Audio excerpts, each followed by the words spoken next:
All guests on ZASLOW Show 2.0 are brought to us by the official beer of the program. You know we're talking Johnny Cuba.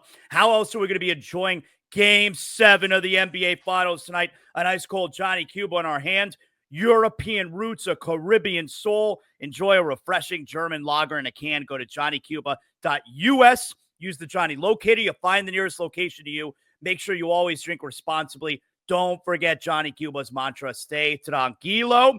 We have a bonus episode of ZASLOW Show 2.0, and that's because we want to talk to our pal Jorge Sedano, who, of course, is on the sidelines. ESPN Radio tonight. Coverage getting going at 7:30 East, 8 p.m. Eastern time. Game 7. Pacers and Thunder. George, it's been 9 years since we've had a Game 7. I mean, this 21st century, we've only had 4 Game 7s. Tonight will be number 5. This doesn't come around very often. Yeah, man. Again, we've probably only had, I think it's like, since 1984, I think it's probably like 7 of them, 8 of them. I mean, so you haven't had very many even in the last 40 years. So, right, you're just going to have to look at this and really enjoy it. I think if you're a sports fan, one game wins it all. You're kind of into it. I know people will say whatever they want to say about this particular series, but I don't know about you, Zaz. Like, I feel like this series has been for the basketball lovers because the actual basketball has been pretty high level. And I think for the most part, aesthetically pleasing to watch. So I'm genuinely curious to see how many people watch tonight, but I don't give a crap because I just feel like this thing is going to be really awesome. I think the finals have been good, but I think how we're going to remember this series, I think it does depend on what happens tonight. I mean, Game 5 and Game 6 were blowouts. If tonight's a blowout, we're not going to remember this as a great series. If tonight is great, it could go down as a classic series. Yeah, I think that, look, if you look at some of the best series that we've had, a lot of it boils down to how it ends, to your point.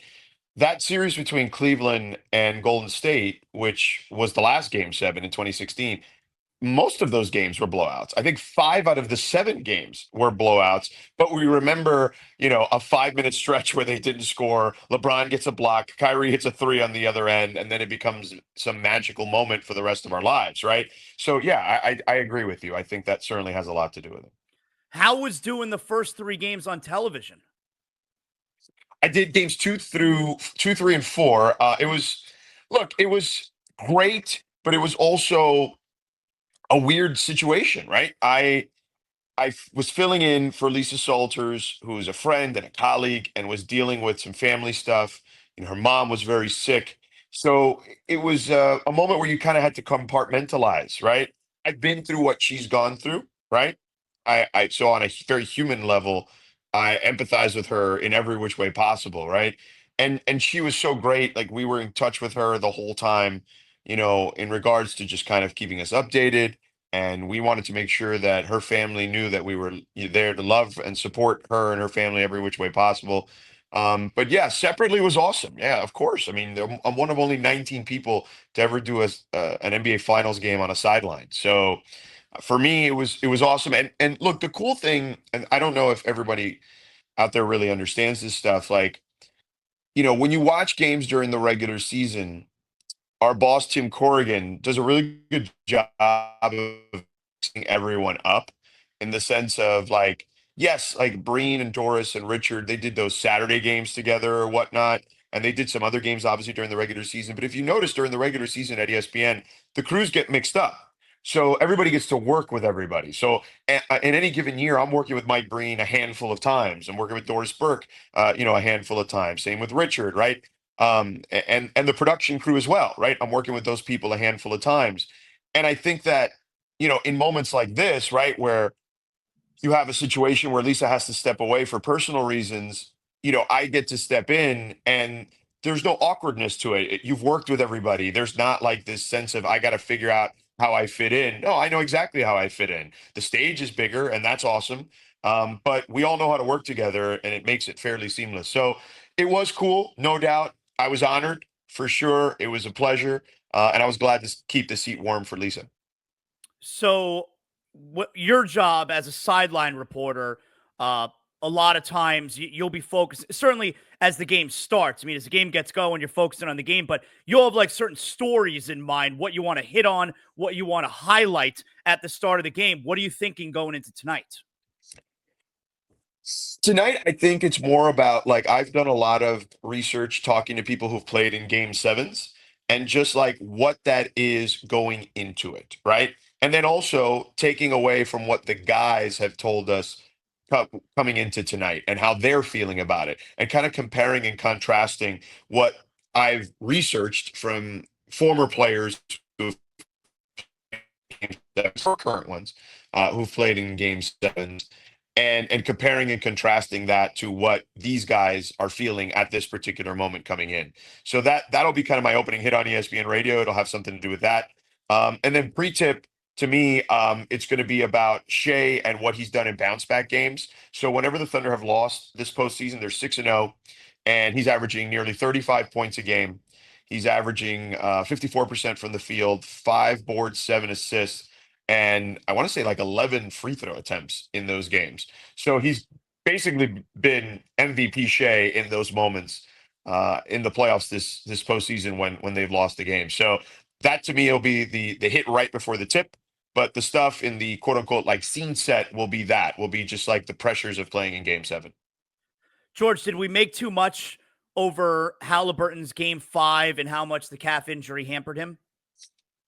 No, I don't think we made too much of it. I think it certainly was a factor. I don't think there's any doubt. But modern medicine, 2 days off, 24-hour training staffs around him.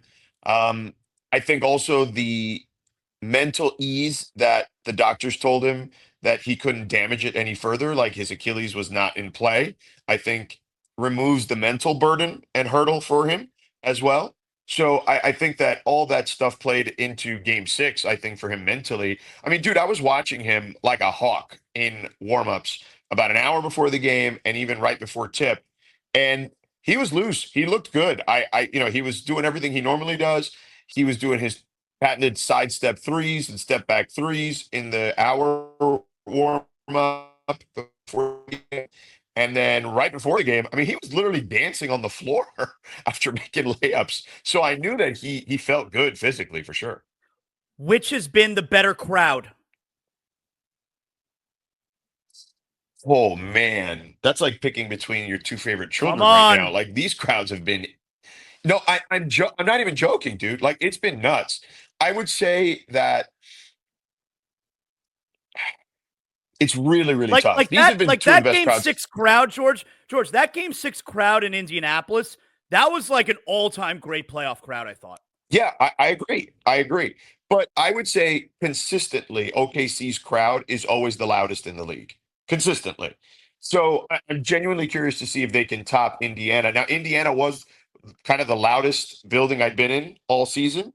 And they didn't sit at all during the game. Like I'm talking about the entire freaking game, outside of maybe the people who were courtside, and even some of them were standing up. But every single other person in that building at Gainbridge Fieldhouse was standing up.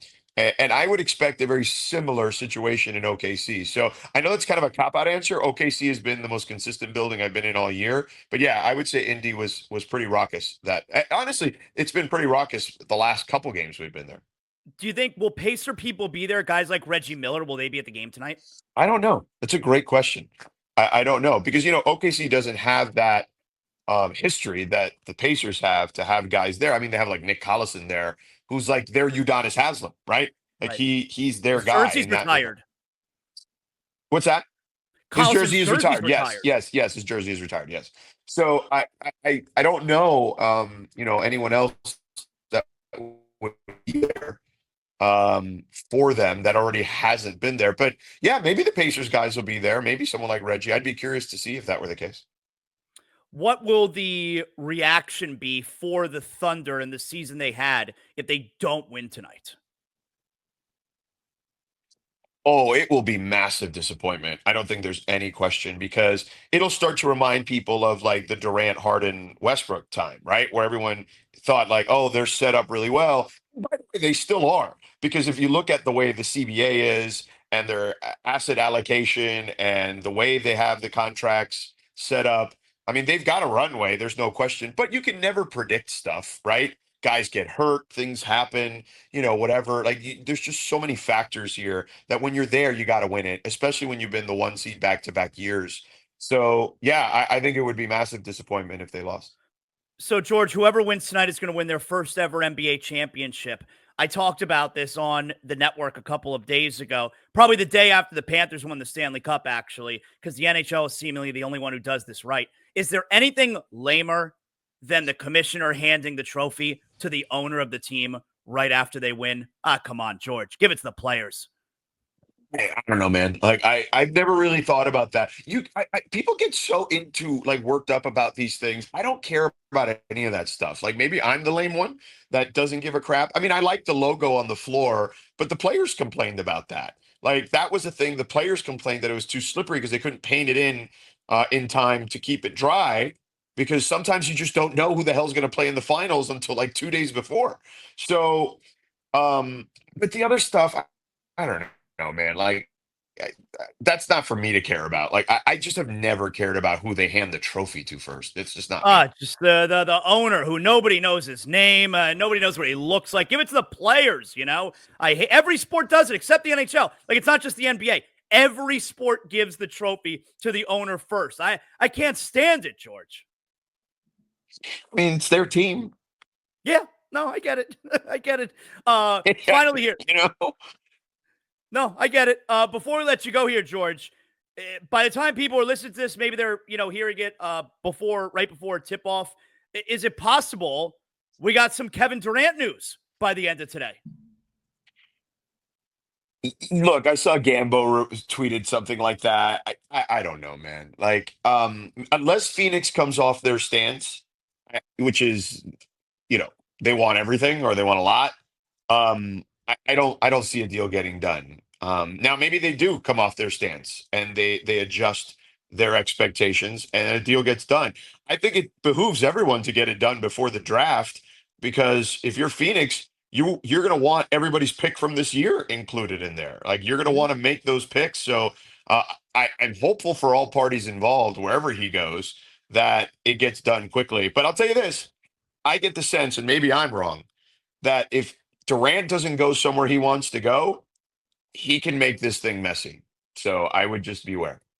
Do you think the commissioner's office frowns upon and there's been so much news over the last 2 weeks. Does the commissioner's office frown upon all of the news that's going on around the league that is not NBA finals related? Because like, I know in Major League Baseball, it's kind of like a thing where the World Series is going on. Well, I remember, A-Rod opting out. Yeah.